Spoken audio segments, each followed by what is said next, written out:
আমরা আপনাদের সবাইকে আবারও আমন্ত্রণ সম্পর্কে আপনারা দীর্ঘদিন ধরে আন্দোলন চালিয়ে যাচ্ছেন এবং বেতন ভাতা পাচ্ছেন না প্রায় 29 মাস ধরে। সবকিছু মিলিয়ে আপনাদের আপডেট কি আজকের অবস্থান কর্মসূচি সম্পর্কে? আপনাকে অসংখ্য ধন্যবাদ।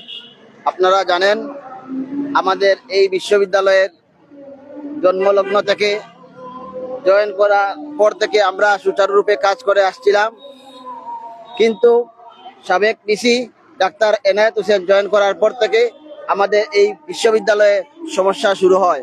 একটা বিশ্ববিদ্যালয়ের প্রাণ হচ্ছেন শিক্ষার্থী।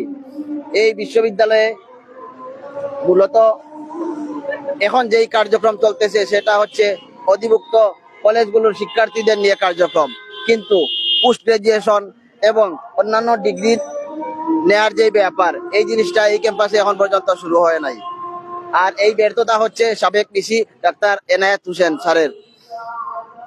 বর্তমান ডিসি হচ্ছেন ডাক্তার এনায়েত ইসমাইল হোসেন পাটোয়ারি স্যার। উনি সিলেটের সজ্জন এবং সৎ একজন ব্যক্তি। আমরা অনেক দিন ধরে উনার কাছে দাবি জানিয়েছি আমাদের বেতন ভাতা চালু এবং আমাদের চাকুরি স্থায়ী করার জন্য। সাবেক ডিসি ডাক্তার এনায়েত স্যারের আমলে উনি 7 নভেম্বর এই ক্যাম্পাসে আসেন। 7 নভেম্বর ক্যাম্পাসে আসার পরে আমাদের কর্মকর্তা কর্মচারীরা খবর পেয়ে এই ক্যাম্পাসে আসে এবং উনাকে অবরুদ্ধ করে। সেনাবাহিনীর উপস্থিতিতে 15 দিনের মাথায় এই সমস্যা সমাধানের আশ্বাস দেওয়া হয় এবং আমরা অবরোধ তুলে নেই। সাবেক পিসির সময় একটা কমিটি গঠন করা হয় 6 সদস্য বিশিষ্ট।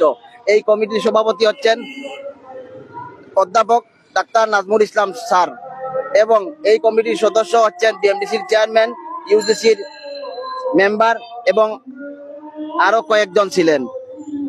উনারা একটি সার্কুলার প্রকাশ করেন এবং একটা ভাইবা পরীক্ষার আয়োজন করা হয়। এখানে সবাই ভাইবা পরীক্ষায় অংশগ্রহণ করে।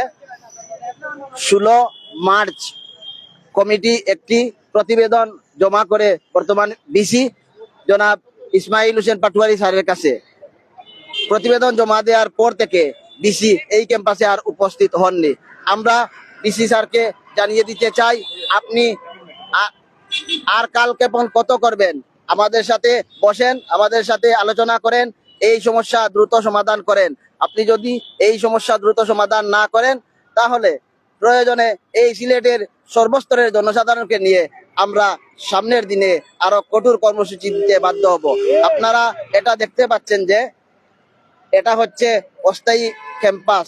এই ক্যাম্পাসে বিসি স্যার অফিস করার কথা, কিন্তু উনি এই ক্যাম্পাসে অফিস করেন না। উনি উসমানী মেডিকেল কলেজের একটি কক্ষে বসে অফিস পরিচালনা করছেন।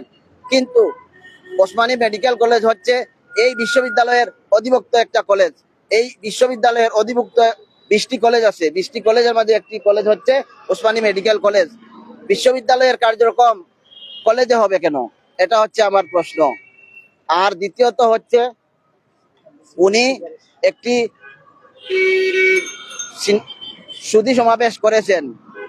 আমরা আমাদের কর্মকর্তা কর্মচারীদের পক্ষ থেকে জানিয়ে দিতে চাই, আপনি এই ক্যাম্পাসে অফিস না করে এখানে সেখানে সুধী সমাবেশ করে আপনার নিজস্ব লোকদেরকে দিয়ে বক্তব্য দিয়েছেন এবং পত্রপত্রিকায় আমাদের নামে প্রপাগান্ডা ছড়িয়েছেন।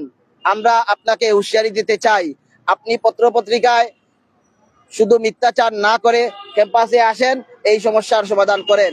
আমরা নদী দিয়ে বেশি আসি নাই। এখানে যারা চাকরি করে এরা এই দেশের বিভিন্ন নামকরা বিশ্ববিদ্যালয় থেকে পড়াশোনা করে এখানে জয়েন করেছে। এটা আমার নাগরিক অধিকার। আমরা কর্মকর্তা কর্মচারীরা অবস্থান কর্মসূচি করতেছি, আমাদের কর্মসূচি চলবে যতক্ষণ না সমাধান হবে। আমরা কঠোর থেকে কঠোর কর্মসূচি দিব।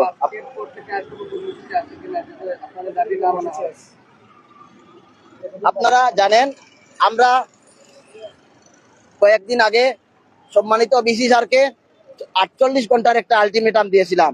48 ঘন্টার আলটিমেটামে আমরা বলেছিলাম আপনি আমাদের সাথে আলোচনায় বসেন, আলোচনায় বসে দ্রুত সমাধান করেন, কিন্তু উনি আমাদের সাথে আলোচনায় বসেননি।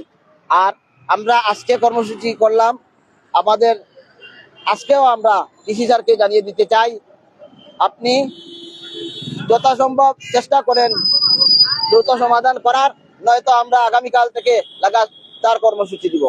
ধন্যবাদ।